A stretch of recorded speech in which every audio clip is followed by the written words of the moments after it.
Hello everyone and welcome to this week's cybersecurity news. First, Google found guilty of search monopoly. A US judge ruled that Google violated antitrust laws to become the default search engine. Now, this might reshape how millions of Americans get information online. The judge said that Google is a monopolist and that it has acted as one to maintain its monopoly. The company has spent tens of billions of dollars on executive contracts to secure a dominant position in the world's default search provider on smartphones and web browsers, thus blocking out competitors such as DuckDuckGo. Now, as you know, I use only DuckDuckGo and encourage you to do the same. You can watch my video on Google versus DuckDuckGo, which you will find linked in the description of this video, to find out some tricks on how to use DuckDuckGo more effectively. Second, tech outage causes market drop. So you probably have heard of and maybe are affected by this week's stock market crash.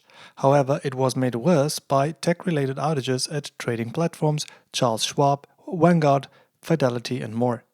They didn't disclose what caused the disruption, but there are some suspicions that this was a coordinated outage due to the stock market crash. So I find this a little hard to believe, but I'm also not willing to rule it out completely. If money's on the line, anything goes. Next, Russian cybercriminals released. So you probably heard of the recent prisoner exchange between the US and Russia, which involved 26 individuals. Russia is not only getting back assassins, but also hackers, which worries James Turgel, a 22-year FBI veteran. He also says that this may cause far greater future cyber attacks and monetary damage against the US and their allies. But it's not just money that's on the line. Attacks on healthcare facilities might also cost lives. I am no diplomat, but I sincerely hope that this swap was worth it and does not endanger the West further. Next, US bans Chinese software in self-driving cars. The US Commerce Department is set to ban Chinese software from autonomous vehicles due to national security concerns. The administration fears Chinese companies could be using driver monitoring systems to listen to or record conversations. Such a change would effectively ban Chinese autonomous vehicles from testing on US soil.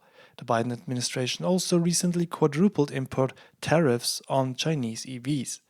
So I think this is a smart move. China is a global adversary to the US, and banning Huawei, TikTok and other Chinese spyware is a national security issue.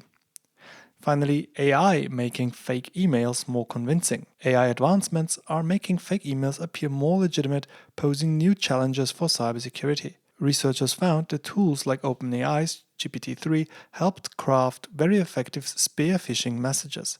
It's important to note that these NLP tools help especially with spear phishing, as these messages are much harder to craft than normal phishing mails.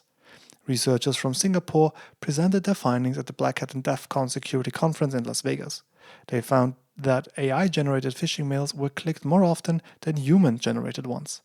That means that previously needed expertise to craft spear phishing mails becomes less and less important, as it is easier and easier to access NLP and AI as a service tools. So that's it for this week. Like and subscribe, and I'll see you next week.